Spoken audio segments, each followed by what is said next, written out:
Hey guys, what is up? It is JPV Bricks here, and today we are going to be checking out my top 10 picks for the best LEGO sets from 2004. Now this is going to be kind of like a 20th anniversary edition video where 20 years ago today these sets came out. I shouldn't say today, 20 years ago around this time these sets came out. And I just thought it'd be cool to look back and see some of the highlights from that year. This list is in no particular order. So without further ado, let's just jump right into it. Starting with LEGO set number 4856, we have Doc Ock's Hideout, which originally cost $50 and now is about $350 to $400 new, and it had 486 pieces. Now, this is from the Spider-Man 2 movie, and Tobey Maguire Spider-Man movies are my favorite, so these sets will always be near and dear to my heart, especially this one. This is the scene that takes place at the end of the movie, and I'd say for 2004, this was a pretty solid set. As you can see in the middle, you have the core from the movie. I don't exactly remember what that was called, but yeah, I think it looks pretty good here in LEGO form. You got the actual Shaq build, which looks pretty cool. You got the Doc kind of off to the side and a big blue base plate, which we don't really see anymore in LEGO. It's usually built up base plates. For $50, I think this was a great set. It included 5 minifigures, which included Spider-Man, Doc Ock, Peter Parker, Mary Jane, and I believe Harry Osborn. It's kind of hard to tell who he is because he doesn't really look anything like James Franco, but you know, it's nice that he was included nonetheless. Also, a cool fact about LEGO from 2004 is I believe that's the year that Flesh Tone was first introduced for LEGO minifigures, so that's super cool. You can see that Doc Ock has got some great printing on the torso. Head looks a little, you know, little odd-ish, but nothing too terrible. Like the Peter Parker minifigure a lot, like that jacket. That looks very cool. The Spider-Man, I think, is just one of the best Spider-Man we've ever gotten, hands down. I think he just looks so great, so perfect. Mary Jane, using that old Hermione hairpiece, very cool to see her in the set. And then, like I said before, Harry Osborn just looks absolutely nothing like what he looks like in the movie. But yeah, moving right along to the next set. And moving right along, we have set number 4501. It is the Mos Eisley Cantina, the very first. We have had many adaptations of it over the years. I believe this is the smallest one, coming in at a price of $30 when it first came out, and is now worth about $225, like $250 new nowadays. 193 pieces, and I think this is just a great little set. You know, it made the list just because of how many iconic bits and parts it has. Like I said earlier, first Mos Eisley Cantina set. I don't know if it was the first Luke's Landspeeder we got. I think it might be, which is a very cool inclusion here. I just think that is built up very cool. And as you can see, it uses those 2 pieces inside the actual speeder, which is something they don't really do anymore. They just represent it with stickers. But also the very first time we're getting a LEGO Dewback. And you know, for 2004, that was pretty cool to have an actual like molded animal. So I think that was super cool. And then, of course, the Greedo minifigure, the very first with arm printing, which was not really necessary, but just looks so good. Even from 2004, I think it still looks great. And then you have the building as well, which is, you know, very small, just kind of a suggestion of a portion of the Mos Eisley. But you can have the iconic scene with Han Solo and Greedo where Han Solo shoots first. I don't care what anybody else says. Han Solo shoots first. But this set includes 5 minifigures. We have Han Solo, Greedo, Luke Skywalker, Obi-Wan Kenobi, and Sand Trooper. Now, I'm guessing that this set was released towards the beginning of 2004 because they still have the yellow skin. But just kind of adds to that nostalgic vintage feel to the set. But I think these minifigures look great. Like I said before, super cool to have arm printing on Greedo. Sand Trooper looks amazing. And then the Luke Skywalker, Obi-Wan, Han, we've seen them in a couple other sets, Millennium Falcon, I believe, among other places. I won't name them all, but yeah, very cool to get those guys included as well. Next on the list, we have set number 4502, which is the X-Wing Fighter, which originally cost $50 and is now around $330 for new today, and it has 563 pieces. Now, I feel like this is a very iconic Lego set. I mean, the last one was too, but this one in particular is a very iconic Lego set. I feel like anyone who is a Lego Star Wars fan will instantly recognize this set. It is the scene from Empire Strikes Back. It is the scene where Luke crashes his X-Wing into the swamp of Dagobah looking for Yoda. And yeah, this is just a very nice playset. You get an X-Wing with it with some seaweed attachments that you can clip on, but you can also take those off and just have a regular X-Wing, which I think is a very cool inclusion. And then we have Yoda's hut in the back there as well, which is just a very cool build. When I was a kid and I looked at like my Lego Star Wars books, I always just loved the build for Yoda's hut. I don't really know why, but I just thought it was so cool, and I still think it's super cool. It looks very, earthy and homey inside there, but as far as the minifigures go, we had Luke Skywalker and Yoda in the set, and then, R2-D2 as well, but I forgot to include him. I'm sorry. But this is the only way you can get this version of Luke Skywalker. He only came in this set. Perhaps Yoda as well. I can't remember if he came in anything else, but both look great.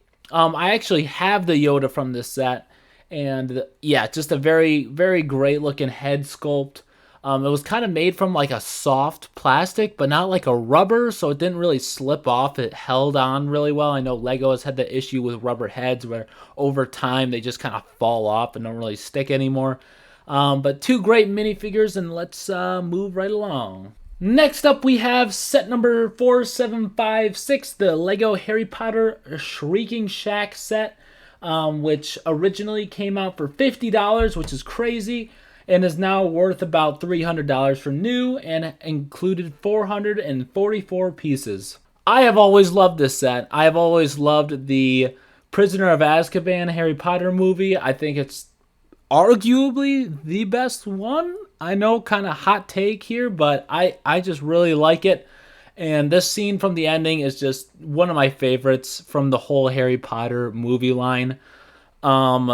Just a great looking set as well, with a couple of cool features here. Number one is the shack piece. And I'm not talking about the main house build here. I'm talking about the shack off to the side, which was its own mold, funny enough.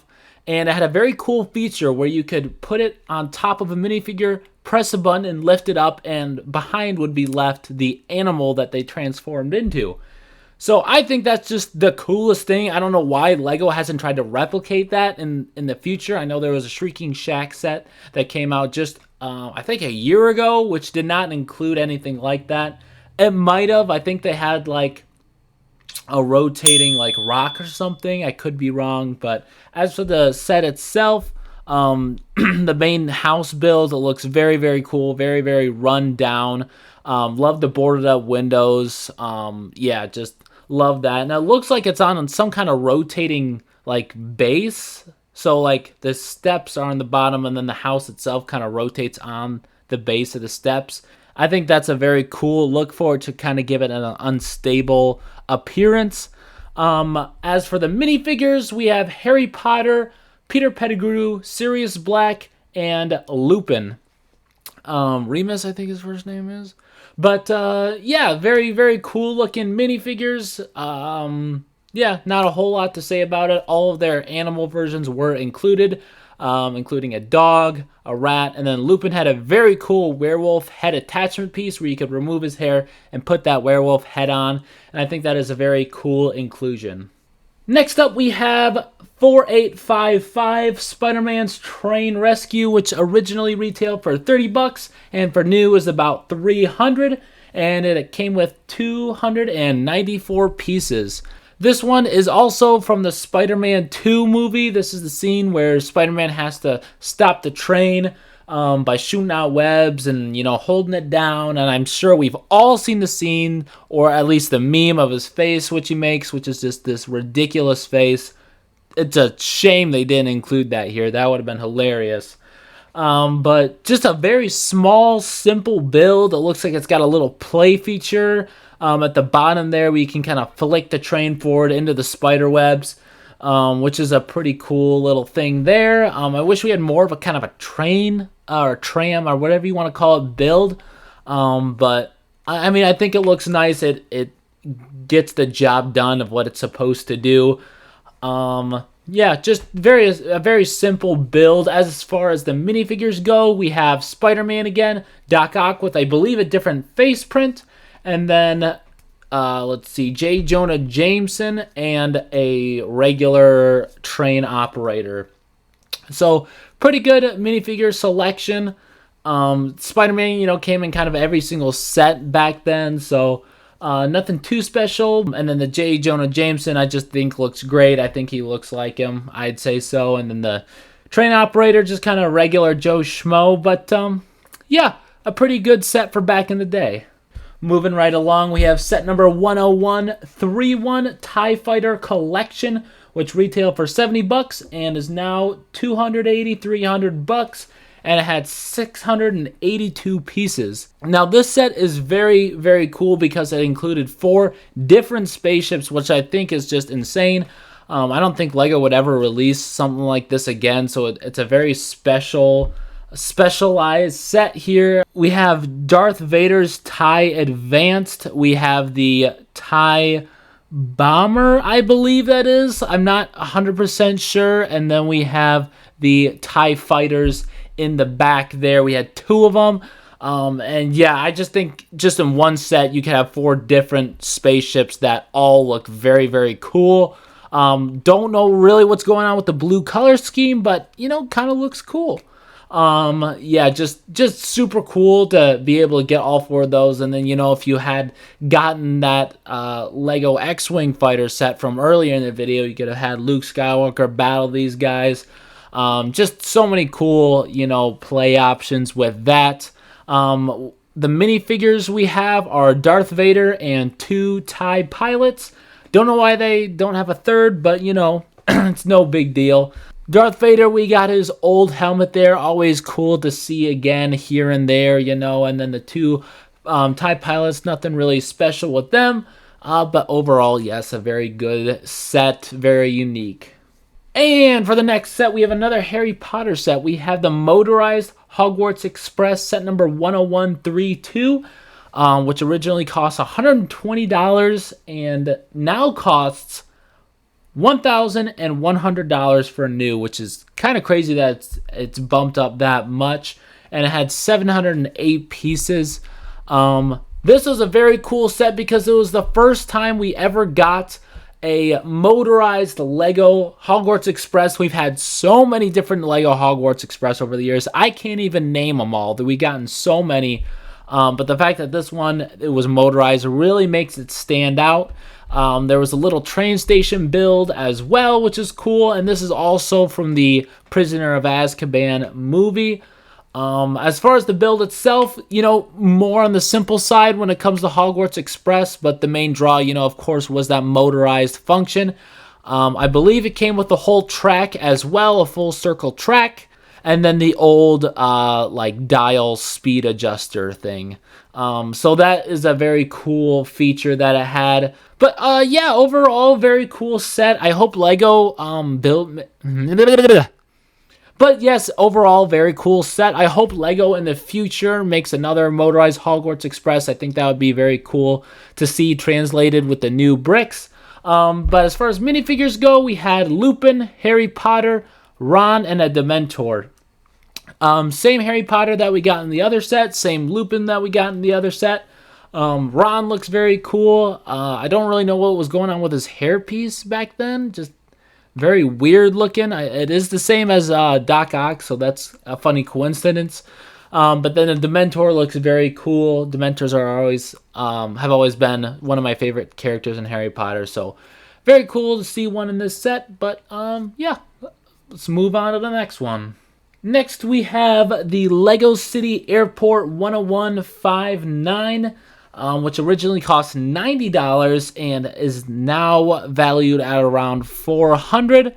I'm a sucker for all things airplane. I work around them every single day, so I always love to see Lego airplane builds or Lego airport builds. And this one, I believe, is the first airport set ever made.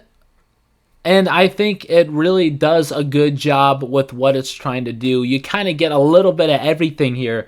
You get the control tower, you get a nice like terminal design, you get a helipad at the other end, you get a helicopter, which looks like it's maybe a cargo helicopter. You get all sorts of ground vehicles, you get the air stairs, the little tugs, all sorts of different minifigures.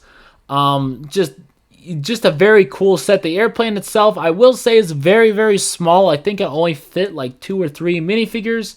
But yeah, I mean, I guess if the airplane was a little bigger, that would make the set a lot better. But overall, just a great looking set. You kind of had so many different, moving parts that you could kind of play around with. And that's all I got to say about that.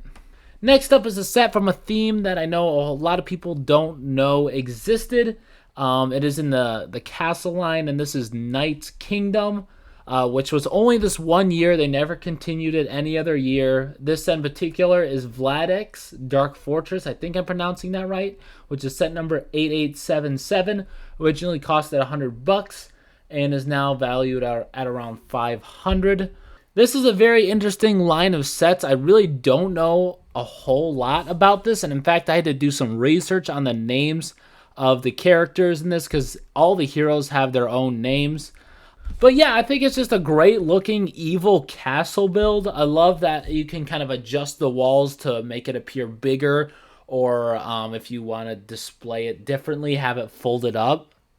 But yeah, I think it's just a great looking evil castle overall. Love the whole ominous looking drawbridge with the swords that look like they can swing down to stop anyone who's coming by. Looks like a couple of red saw blades up there at the top, which is interesting to see. But yeah, just a cool looking castle. I mean, that's kind of what drew me to it. As far as the minifigures go, we have, okay, let's see if I get all these names right. These are the heroes first. We have Danju as the purple knight, Jaco as the blue one, Raskus as green, and Santis as red. Yeah, like I said before, I had to kind of scour the internet to try to find these guys' names, but I think they're great looking minifigures. They each had their own unique helmet mold, so I think that's pretty cool. But as far as the bad guys go, we have Vladek himself in the dark red armor, and then 3 Shadow Knights, all with the same face print as Vladek. So I think that's kind of interesting. Maybe there's a part of the lore that I'm missing where he's all the bad guys, and that's just what they all look like. Maybe he's like cloned or something. But yeah, I just thought I'd include it on the list just because it was something different, and looked very cool. And last set we have on the list is set number 10152. Probably not going to be able to pronounce this right, but it is the Maersk Sealand container ship, which originally cost $75 and is now about $250 for new. And it had a total of 988 pieces, which is a whole lot of pieces for not a lot of money. And I think this is just one of those hidden gem Lego sets where, like, I don't think a whole lot of people know about this. Maybe I'm wrong. Maybe they do. But I just think it's such a cool looking build. I love kind of the big like freighter boat. I've always thought they look just really cool. Love the cargo pallets that are kind of lining the ship. And I think this would have made a great display piece. I think it's very elegant, very imposing. Just overall a great build. I don't think they use a single like ship like pre-molded part. I believe that it's all pieces that build up the whole and the whole section of the ship. But yeah, just a great ship build. I mean, really, it's just a cool looking ship. No minifigures were included. This is not minifigure scale, so why would it? But Just one of those interesting sets that you don't really see everywhere, but it's certainly a great looking set. And that is all for the best LEGO sets from 2004, in my opinion. If you guys knew other sets that you think were better, just let me know in the comments. I'd be happy to check them out. I'm always down to look at new LEGO sets. Thank you guys for watching. Be sure to check out more videos on my channel. Be sure to also, as always, hit that like button, hit that subscribe button, and I hope I see you again soon.